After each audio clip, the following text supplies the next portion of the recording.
Ya, saya Agus Eko Madyo ya, dosen arsitek ITB. Ini di depan saya sudah ada Pak Ansori dan Mas Willy. Nah, Pak Ansori ini cukup fenomena yang cukup menarik karena beliau itu punya basisnya adalah engineer ya Pak Ansori ya. Ya, itu sipil. Ya ini sipil ya, engineer ITB 71, sipil 71. Ini ada juga Mas Willy yang seni rupa 2000 ya, seni lukis gitu ya. Ini menjadi satu menarik dialog antar generasi Pak Ans dengan Mas Willy. Karena yang pertama adalah Pak Ansori ini ketika pensiun banyak meluangkan waktunya untuk melukis ya. Nah, yang kedua buat saya yang menarik adalah ini Pak Ansori bisa menjadi contoh ya bagaimana sebetulnya hal-hal yang bersifat art itu tetap bisa mewarnai praktek-praktek engineering.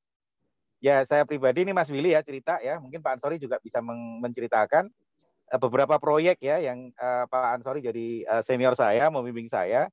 Meskipun beliau sipil gitu ya, engineer, tetapi aspek-aspek artistik itu menjadi lekat ya, kuat di dalam karya-karya kami gitu ya, karya-karya Pak Ans ya, yang saya ikut membantu di situ. Nah, menjadi menarik bagaimana sebetulnya lewat Pak Ansori itu keilmuan engineering ya yang berkembang itu tetap menyertakan seni gitu. Itu yang Mas Willy nanti akan kita minta masukannya, tapi sebelumnya mungkin Pak Ansori bisa cerita sedikit Pak ya untuk respon dari apa yang saya sampaikan tadi ya. Tentang mungkin pengalaman Bapak terus melukis segala macam gitu. Mungkin nggak panjang ya Pak, karena nanti yang konten akan yang lebih banyak akan kita explore di sesi berikutnya. Ini lebih banyak untuk membuat diskusi dengan Mas Willy. Oke. Ya. Silakan Pak Ansa. Ya, terima kasih. Assalamualaikum warahmatullahi wabarakatuh. Saya melukis lagi, katakanlah melukis lagi itu barangkali baru tahun kedua. Jadi tahun yang lalu saya memulai melukis dengan cat air ya, watercolor. Itu pun karena diajak oleh anak saya yang sudah duluan, anak saya yang tua, dia alumni biologi. Lupa saya angkatan berapa ya, 98 kali ya. Saya diajaknya ikut. Sekarang ini kan ada apa namanya, kegiatan-kegiatan yang banyak sekali online selain karena pandemi, karena juga memang dimungkinkan oleh teknologi. Rupanya anak saya ini ikut kursus-kursus workshop watercolor itu melalui online dan YouTube ya. Dan saya dibelikan alat lukis, kertas dan sebagainya. Saya terus terang saja baru paham saya begitu perkembangannya, mengenal jenis-jenis kertas, cat dan sebagainya. Dan saya mulai mengikuti. Karena saya sudah pensiun, saya punya waktu dan banyak di rumah, dan kemudian karena saya punya background yang pasti berpengaruh, engineer, maka saya merencanakannya dengan hati-hati. Terutama memilih metode atau katakanlah aliran atau gaya yang cocok buat saya. Jadi begitu banyak pilihan di dunia maya, saya memilih yang istilahnya itu teknik yang sesuai. Salah satu contoh adalah yang namanya wet on wet ya. Saya tidak mau terlalu lama. Kemudian juga memilih objek-objek yang saya kenal dengan baik. Jadi saya tidak jauh dari lingkungan saya. Saya sebelumnya fotografi alam, kemudian lingkungan ya, sehingga saya kemudian masuk ke mulai melukis. Sangat menarik, artinya apresiasi dari teman-teman dan perkembangan yang terjadi juga menurut saya cukup baik. Ya, dalam waktu mungkin bulan ke-6 atau bulan ke-7 saya mulai merasakan melukis itu menjadi menarik ya. Dan saya menikmatinya, dan pilihan teknik yang saya pakai itu membuat saya melukis dengan cepat.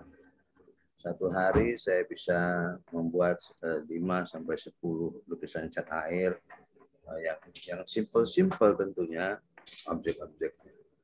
Nah, tahun ini atau sebenarnya persisnya tahun lalu sebenarnya sudah mulai. Saya mulai tertarik karena di challenge juga oleh beberapa teman-teman masuk ke akrilik cat lain, bahan lain. Tentunya saya tadinya tidak kenal dan kemudian harus belajar. Kembali saya pelajari bahan-bahan dan sebagainya.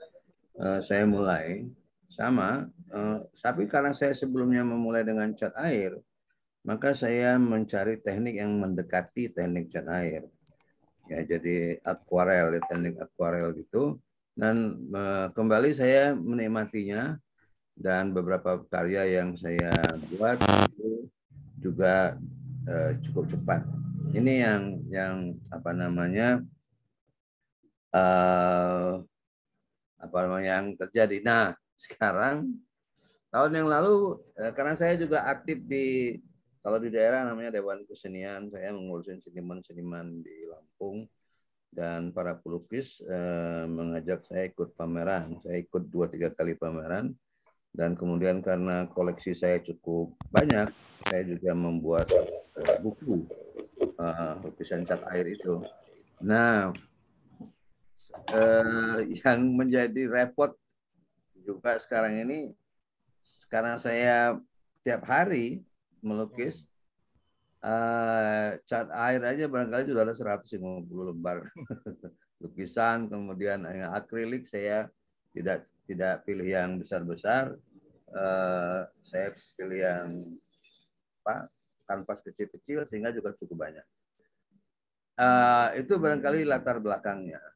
Kemudian saya sendiri merasa masih jauh ya. Saya memerlukan apresiasi yang lebih mengena teman-teman yang memang di bidangnya dan kemudian tentunya sampai ke satu tahap. Terus mau apa nih seterusnya? Message apa yang harus disampaikan? Apakah cuman hanya senang-senang aja? Karena saya orang yang banyak hobi, tapi saya selalu akan bertanya selalu kepada saya sendiri, ini untuk apa hobi ini? Dan biasanya saya kemudian menemukan jalannya. Satu contoh adalah saya 25 tahun yang lalu saya hobi memotret dengan layangan. Memotret dengan layangan itu berarti dari atas. Jadi ke aerial fotografi. Pertama sih begitu saja, challenge aja, senang aja, karena ada tingkat kesukaran yang menantang. Tapi setelah itu saya bertanya lagi, loh ngapain, buat apa ya? Mulai saya pakai untuk pekerjaan. Dulu belum ada drone. Jadi saya mulai dari Aceh sampai Papua. Saya sudah pernah datang kemana-mana, barangkali Ambon aja yang belum saya mampirin. Dengan layangan itu, saya gunakan untuk pekerjaan. Jadi terutama untuk site plan, barangkali survei dan sebagainya. Hampir semua pulau besar sudah saya datangin, ke luar negeri pun saya bawa layangan untuk memotret. Ya itu, biasanya saya kemudian hobi itu menjadi tidak kena marah sama istri saya, uangnya balik lagi lah. Terus dulu juga begitu, waktu saya mulai dengan fotografi. Ini 40 tahun yang lalu saya memotret kemana-mana. Terus untuk apa? Nah, lama-lama ternyata saya pakai untuk pekerjaan. Nah, menurut saya, apakah lukisan ini, walaupun ini pertanyaan tidak menarik lagi, karena saya sudah pensiunan, umur udah 70, untuk senang-senang saja sudah cukup-cukup aja. Tetapi saya melihat ada satu fenomena yang dari dulu saya pahami. Saya masuk ITB, saya diajarkan oleh ITB bahwa 3 hal tidak bisa dipisah, yaitu science, teknologi, and art. Nah ini saya tiba-tiba ingin mengkritik perguruan tinggi.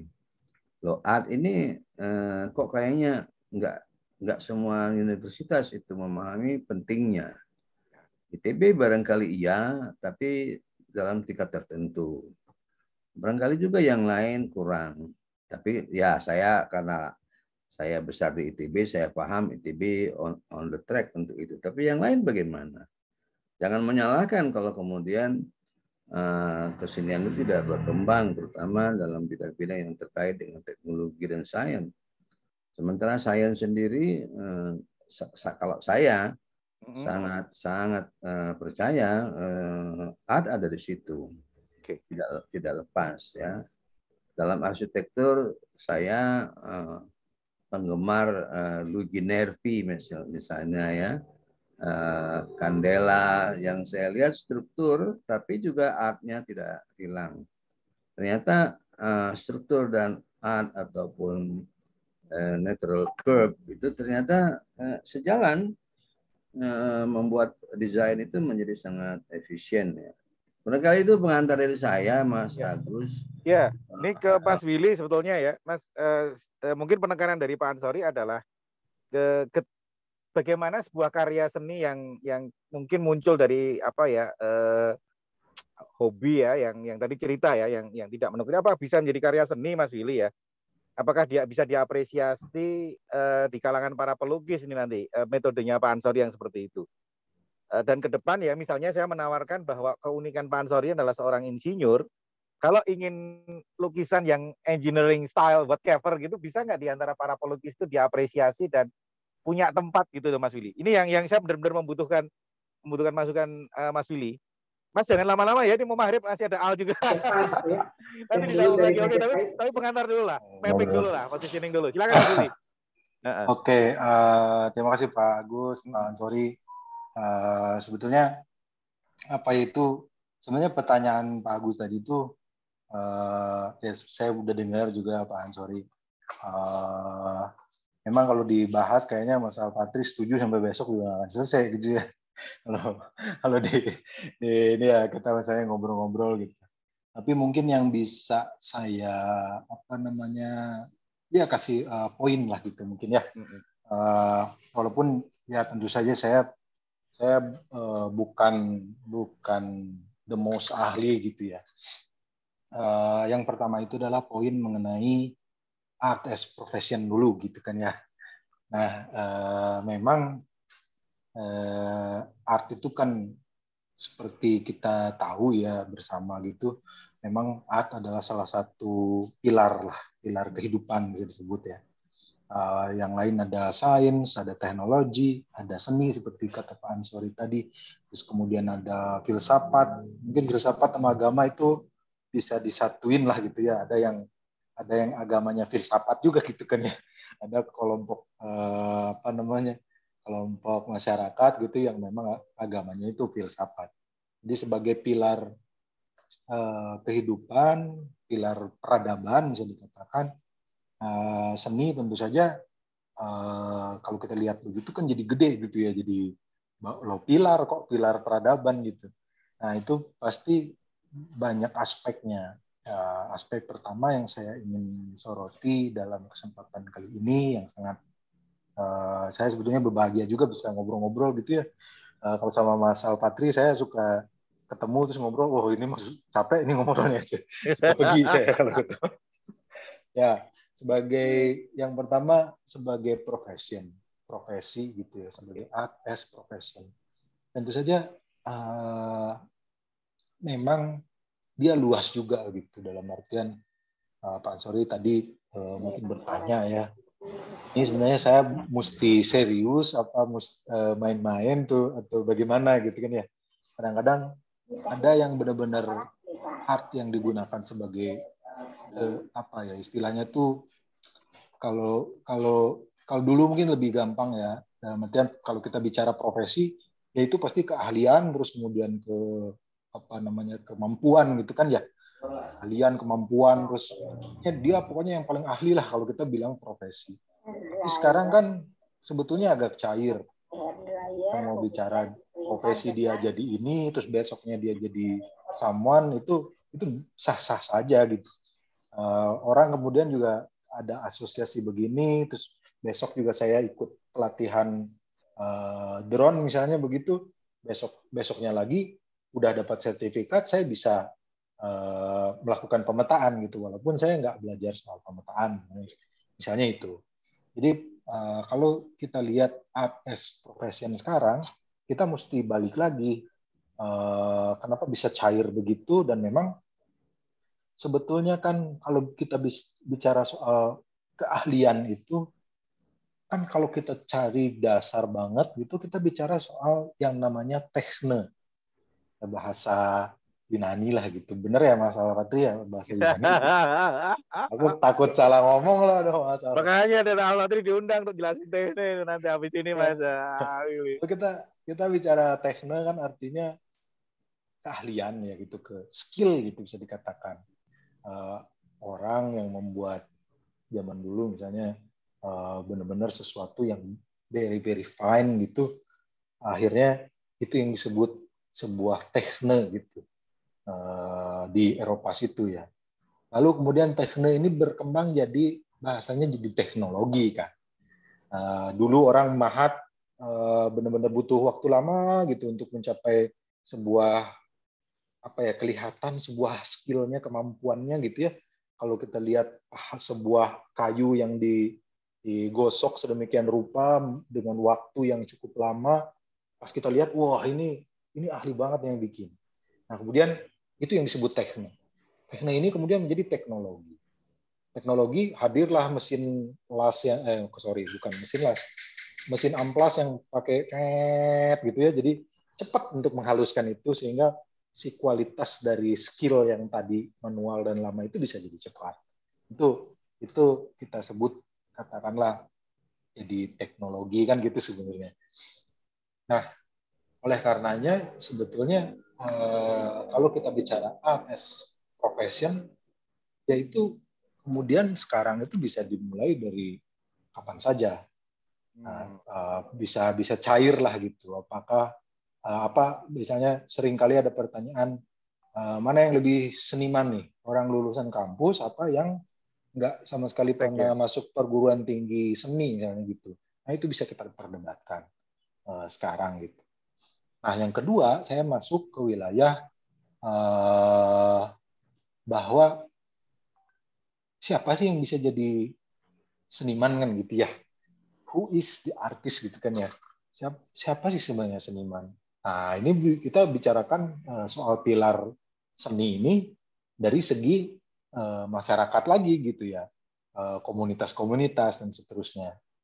Memang dulu yang disebut seni rupa modern, bisa dikatakan gitulah, seni rupa modern yang painting, terus sculpture, yang ada di tradisi rumah gadang di segala macam ada ornamen. Oh bukan, itu bukan seni modern lah gitu, itu seni tradisi gitu ya. Nah kita kalau bicara seni modern, kemudian berbicara mengenai senimannya. Pertama kalau kata modern, ada modernisme lebih tepatnya mungkin. Nah, modernisme yang dimaksud seniman adalah yang bisa mencurahkan kediriannya, yang bisa mencurahkan ide-ide yang ada di kepalanya terus keluar gitu. Jadi kedirian itu kuat karena memang asalnya dari modernisme itu, budaya modern gitu yang memang individualistik, diri itu jadi utama gitu. Nah kalau kita bicara itu memang kemudian seniman itu adalah orang yang bisa mengeluarkan ide-idenya, the genius. Terus bahkan pernah ada karikatur seniman itu adalah nabi, misalnya gitu ya.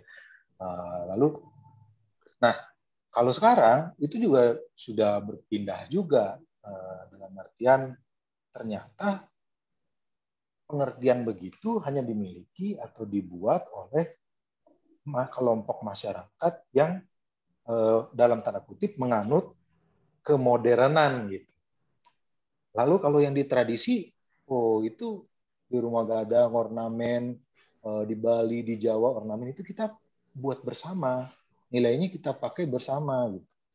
Oleh karena itu sekarang mulai ada shifting juga, yang dimaksud seniman adalah orang yang kemudian diakui oleh komunitasnya sebagai seniman gitu. Apalagi Sekarang di Indonesia sendiri artball kemudian sudah tidak lagi di Jawa Bali saja gitu.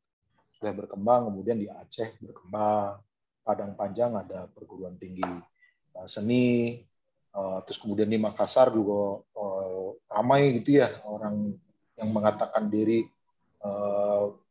seniman lah gitu. Jadi siapa seniman? Seniman adalah orang yang ya kalau menurut saya pribadi sekarang shiftingnya yang memang diakui oleh komunitasnya, bahkan di wilayah seni modern, katakanlah misalnya seniman-seniman di kota besar Jakarta, Bandung, Yogyakarta, itu pun yang dianggap seniman orang yang kemudian disetujui oleh komunitasnya menjadi oh ini nih seniman abad ini, seniman tahun 2020 ini nih. Nah, itu kan ternyata ada konstruksinya. Oh, ternyata ada galeri, ada kuratornya dan seterusnya dan seterusnya. Saya pikir lalu teman di Makassar seniman bukan. Ya seniman sekarang. Ternyata oleh komunitas Makassarnya ada kuratornya juga menyebutkan ini tuh seniman dan seterusnya. Lalu ketiga mungkin ini terakhir lah mungkin ya sedikit adalah soal nilai. Kemudian ketika seorang person gitu disebut seniman. Nah, dia akan bicara soal apa? Nilainya udah bisa nilai seni belum? Memang balik lagi ketika kita bicara soal kemodernan, udah maghrib Pak. Tapi aku 2 menit lagi, 2 menit lagi. Bicara soal kemodernan memang yang dianggap jenius lah. Tapi itu kemudian seakan-akan dianggap berlaku global. Nah, sekarang kita bisa lihat semua stasiun, mungkin saya akan pakai McD lah, McDonald gitu. McDonald itu ada di mana-mana, tapi yang saya sudah lihat di China McDonald-nya serving halal, non halal food, serving B2 gitu di dalam McDonald-nya. Nah di Indonesia sendiri McDonald-nya bikin ada nasi goreng sebagai menunya gitu. Nah itu kan artinya hal yang global juga akhirnya dibuat lokal-lokal juga gitu. Nah sekarang menurut saya kalau kita bicara soal nilai seni, tentu saja yang paling memahami apa nilai dari sebuah benda seni yang dibuat oleh senimannya adalah juga orang-orang yang memang berada di sekeliling seniman tersebut. Yang kemudian paham banget ini tuh nilainya ini. Mungkin itu aja dulu Bapak-bapak sekalian yang coba saya frame gitu ya. Ya. Waktu singkat. Ini terima kasih Pak Agus. Oke, Al-Fatri ini apa ya? Hanya untuk mengenalkan Al dan Mas Willy ke Pak Ansori dan mengenalkan Pak Ansori ke Mas Willy dan Al-Fatri. Jadi insya Allah nanti kita akan bikin sesi yang apa ya? Diskusinya kita lanjutkan lagi nanti Mas Willy lebih panjang gitu ya tentang ya lebih konten gitu ya. Kita atur waktu lagi lah gitu. Jadi mungkin kalau bisa less than 5 minutes Al ya untuk memberikan sebenarnya kami ingin tahu ya, kita challenge lah konsep filsafat tekne yang sempat kamu share ke saya gitu, itu supaya bisa juga dengar oleh Pak Ansori dan mudah-mudahan Mas Willy juga bisa mengkonfirmasi. Tapi jangan lama-lama ya Al, itu udah maghrib gitu, nanti kita cari waktu yang lebih longgar lagi ya. Silakan Al. Oke, masih di mute ya. Al. Ya, gambaran singkat aja mungkin ya. Jadi gini kalau pakai petanya Habermas itu dulu tuh ilmu seni itu dikembangkan untuk pengenalan diri. Itu ada di buku dia yang ilmu dan ideologi ilmu sebagai ideologi itu kepentingan dan ideologi itu dituliskan panjang lebar oleh Pak Francisco Budi Hardiman. Jadi pada awalnya ilmu dan seni dikembangkan untuk pengenalan diri. Jadi kemudian nanti di masa berikutnya ketika mulai masuk ke era Renaissance menjelang terjadi revolusi Prancis dan revolusi industri itu nanti orang mulai mencoba mengenal melihat lahir ontologi, orang ingin mengenal realitas apa adanya. Di situ kita mulai mengenal sains, kita mengenal seni, tapi semua dikembangkan untuk mengetahui realitas apa adanya gitu. Di situ yang kita kenal sains sebagai sains modern seperti hari ini. Jadi kalau sains modern diletakkan ke Yunani enggak. Yunani itu kalau yang Yunani itu pusis itu mikrokosmos, makrokosmos. Jadi mirip ajaran mistisisme sebetulnya. Jadi nggak tepat. Saya masih suka mendengar orang meletakkannya ke Pitagoras. Enggak. Pitagoras itu mursyid kok. Baca bukunya Pak Gisberten. Pak Gisberten itu menyebutnya sebagai mursyid. Jadi itu mistikus sebetulnya di kalangan masa lalu tuh. Nah, kemudian ketika muncul ontologi, orang pengen mengenal realitas apa adanya. Nah, ketika pengen mengenal realitas apa adanya, orang akhirnya melihat bahwa ternyata ketika mereka meneliti alam atau seni apa adanya, ternyata itu bisa dimanfaatkan. Maka lahirlah semangat positivisme. Positivisme ini melahirkan pragmatisme, dan kemudian ilmu terbelah-belah, terpecah-pecah. Yeah, nah, itulah akhirnya. Itulah akhirnya. Kita mengenal hari ini. Jadi seolah ada seniman, ada insinyur, ada filsuf. Di masa lalu tuh enggak. Yang namanya teknik itu adalah state of the art, kemampuan terbaik yang seseorang miliki. Jadi ketika seorang arsitek bisa membangun bangunan dengan sangat indah gitu ya, bagus, dan dia bisa ramah dengan alam dan sebagainya. Pokoknya dia inilah mencapai state of the art, itu teknik. Itu teknik. Ya, nah kemudian karena ada pergeseran itu tadi, nah yang disebut musike itu yang kita kenal sebagai seni sekarang. Jadi di bahasa orang Yunani yang namanya istilahnya musike itu tuh sastra, musik, teater, dan konvergensi seni itu kalau di masa lalu itu adalah teater, kalau di hari ini film.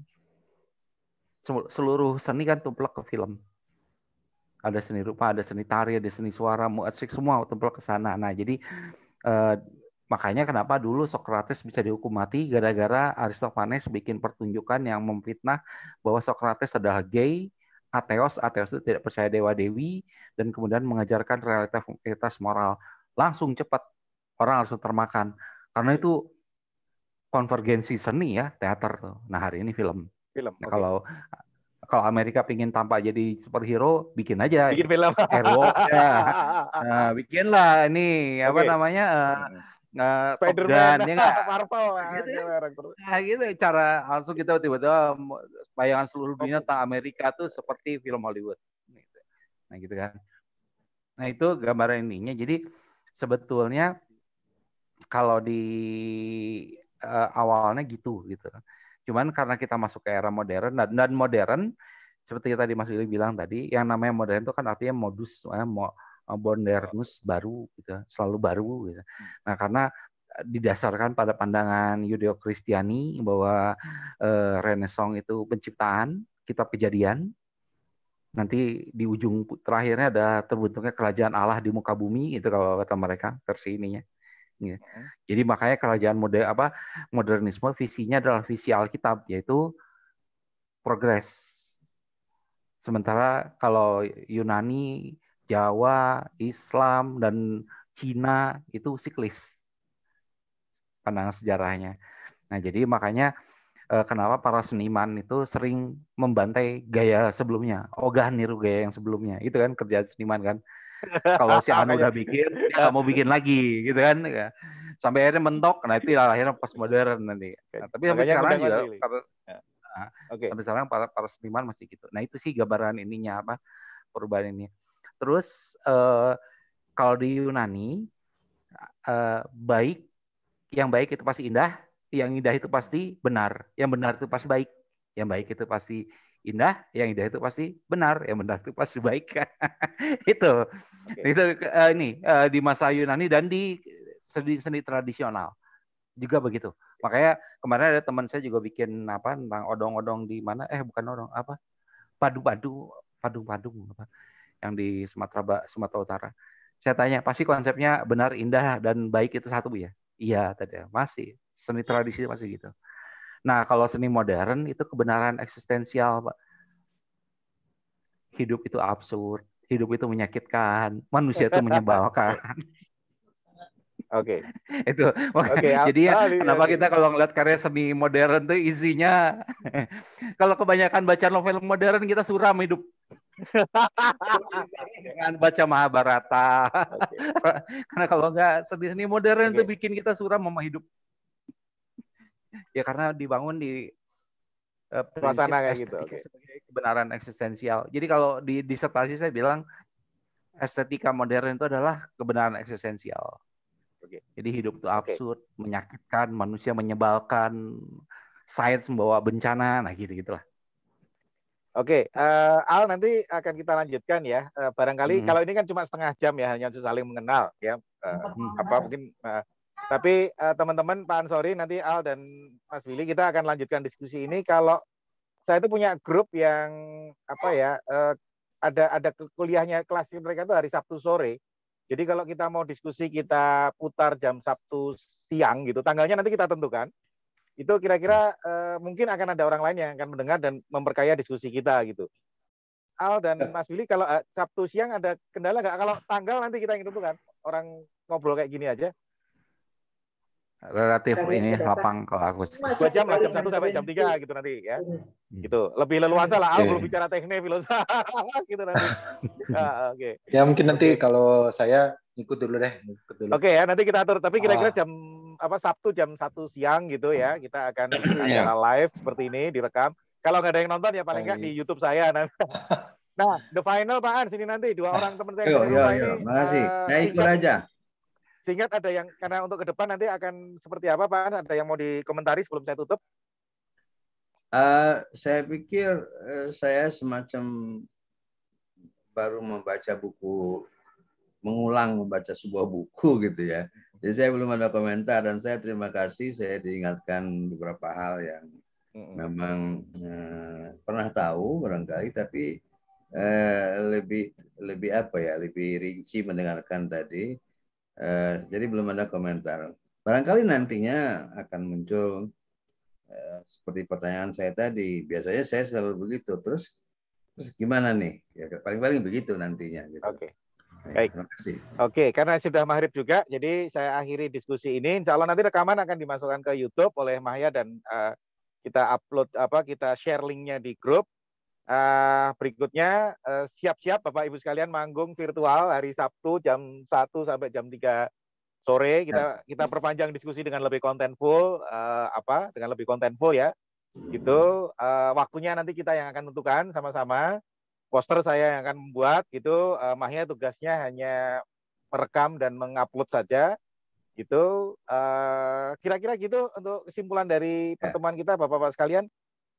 Baik, oke. Terima kasih. Kalau tidak ada, oke, saya akhiri pertemuan ini. Assalamualaikum warahmatullahi wabarakatuh. Sampai bertemu di sesi yang serius selanjutnya. Thank you Pak Ansari. Thank you.